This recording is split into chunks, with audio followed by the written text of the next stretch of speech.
Today, we're going to get down to the technology basics. And if you're a business owner or manager and you're tired of juggling spreadsheets, sticky notes, and a big cluttered inbox just to keep track of your sales leads and your customer interactions, well, I got some crazy good news for you. Stay tuned.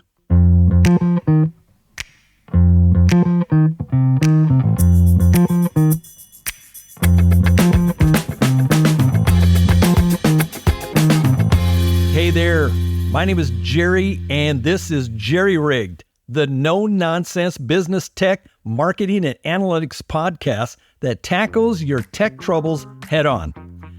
I've been around for, about 20 years doing marketing, business analytics, entrepreneur, the whole nine. I've done it all, fairly ADD.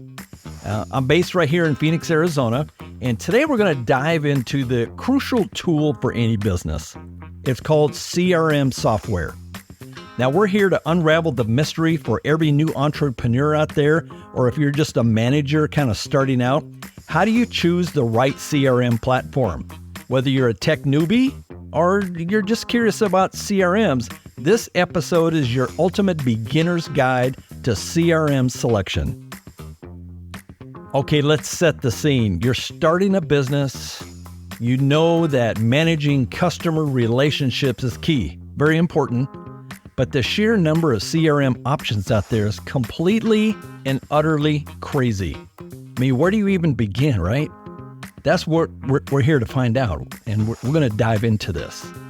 Imagine a tool that not only organizes your customer information, but it also scales with your growing business, gives you insights that can transform the way you connect with your audience. Intrigued? Well, you should be, because today we're going to cut through the clutter, get you the lowdown on selecting a CRM that just won't, simply serve your current needs, but will grow with you and your business. Very important. So we're going to start from the beginning. What is CRM? That's what many folks, ask themselves. I've heard the term, but what is CRM and what does it stand for? I just don't get it. Well, in a nutshell, CRM stands for Customer Relationship Management. And it didn't necessarily start out as a piece of software. It started out as more of a kind of way to do business, a methodology, a platform. Even in Paleolithic times, there was an understanding that it's easier to sell to an existing customer than to go out and try to find a new one. And that was the advantageous to nurture relationships. So when we think about the beginnings of CRM, we know it started somewhere in the 1980s as we know it. And there's a couple of folks, Robert and Kate Kestenbaum. They were pioneers of database marketing. And this kind of formed a direct marketing that analyzed customer database statistically to identify which customers would most likely react to a marketing campaign. CRM primarily is a framework for managing customer lifecycle. The software kind of came later, right? Now, there are some who argued that CRM was introduced by two guys from Texas, Pat Sullivan and Mike Mooney. They were the guys who invented CRM with their product that was called ACT. And if you've been around a while, you've probably heard of ACT. It's been around forever. Went through many name changes and acquisitions, but believe it or not, it's still around today. So ACT stood for Automated Contact Tracking. And it was regarded as the first automated CRM. So now today we have hundreds and hundreds of CRM platforms. When you get into the fundamentals like lead tracking, contacts, accounts, and opportunities, just go to capterra.com and do a search for CRM software. I just did that a few minutes ago, and let me tell you, 1,899 listings of CRM platforms. Crazy numbers of CRM platforms today, and just shows you how integrated CRM has become with business in the world. So part of the problem that I see with CRM platforms these days and trying to untangle all of this is that there's been kind of a blurred line between true CRM platforms, marketing automation, project management, and other tools. For instance, Salesforce was one of the first. They came around 2002, 2003, and their first product was called Salesforce Sales Cloud, and they're kind of considered the king of the hill. They're the world's number one software for CRM. And Salesforce, their first kind of foundational cloud, as they called it, was called Sales Cloud. Now they got Marketing Cloud and Experience Cloud and Automotive Cloud and just tons of clouds. And they're so integrated, they have this entire huge ecosystem. I mean, you can literally get a job as a Salesforce administrator and make some pretty good money. Other CRM platforms, HubSpot, Zoho, Pipedrive, Fresh Sales, NetSuite, Microsoft Dynamics 360, Active Campaign, Keep, Sugar CRM, Insightly, Less Annoying CRM. Yeah, there's actually a CRM platform called Less Annoying CRM. And then you have a bunch of other platforms that they categorize themselves as CRMs, but I've used them and you can create some CRM capabilities within the platform, but they're really more project management like Monday.com, ClickUp. I use those for project management here and there, but as far as a CRM platform, Salesforce kind of set the trend when they started Sales Cloud because it was all about sales automation, automating that sales process, leads, and then entering in contacts and accounts. If you're a B2B, then you're going to deal with accounts. If you're a B2C and you're dealing with consumers, you're probably not going to use accounts, so you're just going to enter in contacts. But once you have that process started, that whole lead thing, and you get a lead in the door, which is anyone who shows interest in your product, that lead then gets converted into an account in B2B type scenarios. So that account, then you can create opportunities to sell them products or services. So opportunities is where it's at. And then opportunities kind of as they go through the cycle, either turn into a won opportunity or a lost opportunity. You either lose or win each opportunity, and that's how you track, what you sell your customers or what you're trying to sell anyway. Moving right along, let's talk about a case study. I got a case study that I put together for you guys. And this is a case study that I was actually involved in. There was a home builder that I did a lot of work for. They're based in Tacoma, Washington.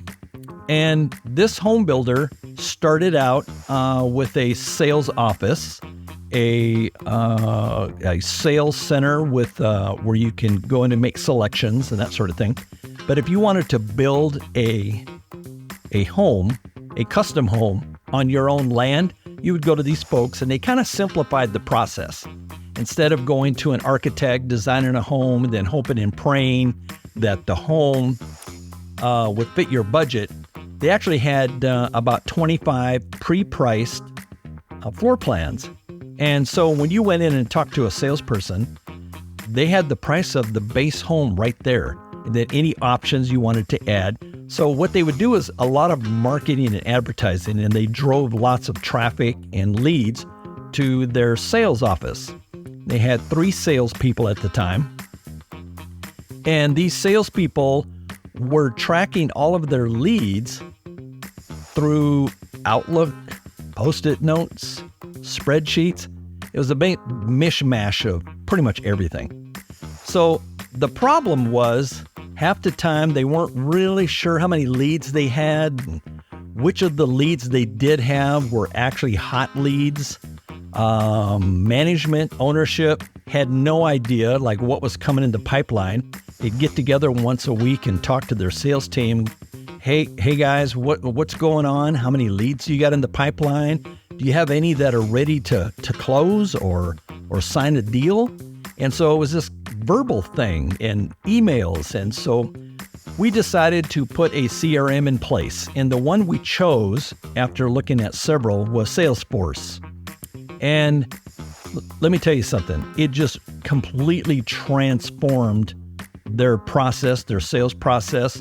Took a little while for some of the guys to get on board and learn how to use it. But once we trained them, we kept things simple. We kept the lead objects simple so that they just had to enter in basic information. And as time progressed, pretty soon management ownership saw these visually appealing dashboards with funnels and colors and numbers. They could see how many of the deals coming down the pipeline are ready to close, how many have a 50% chance of closing, how many have a 30% chance of closing, and they could really do some cash flow management as well as forecasting of sales and revenue. And so that's all at a glance, and it was all at real time. But the beauty of the CRM, and it's kind of a double-edged sword because you have to enter the data in. All the sales team members have to enter every single lead, every single phone number, every single address, everything, where the lead came in from. So when you're tracking these leads, you can actually enter in which campaign, like if we did a TV campaign or a radio campaign or a newspaper or some Facebook advertising or whatever, you would put that campaign in there and you can automatically calculate the ROI on your campaign. If you spend $20,000 on advertising, you want to see, what that turned into. And if you got $200,000 in sales, well, then obviously, you're looking at some good ROI. So that's some of the added benefits with CRM platforms. So at the end of the day, this custom home builder, within about 4 years, at one point was selling 25 homes a month, 25 custom homes a month. They went from about roughly 200 to 600,000 in annual revenue. And then in 2006, they did approximately 12 million in sales. And they were ranked 6th place on the Washington State's top 100 fastest growing companies. So, not going to say that it was completely because of CRM, but you can't do 12 million in sales very effectively if you're using Post-it notes to track all of your sales leads.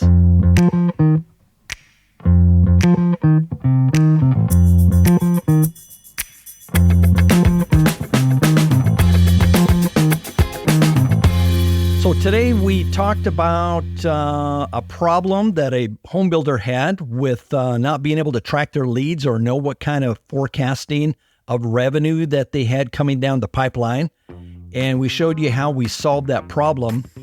And so, choosing the right CRM platform is kind of a big decision because once you get in, you're kind of stuck, right?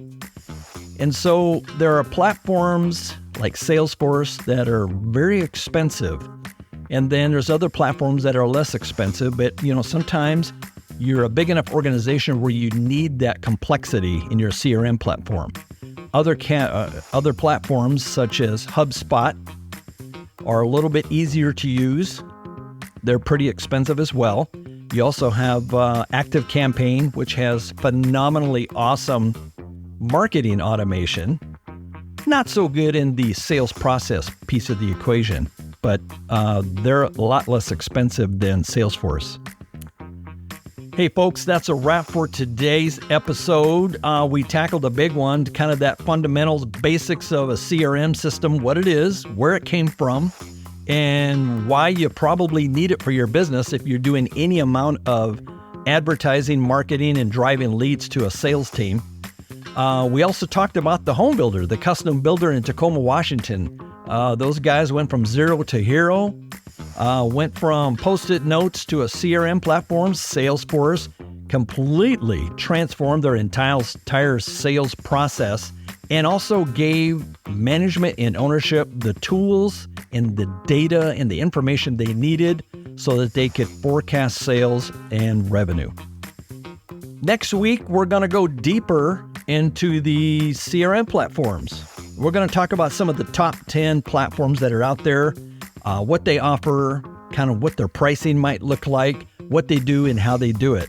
If you're a Salesforce junkie, I'd like you to check out my fellow podcaster, Mike Gearholt, with his show. It's called Salesforce Admins Podcast.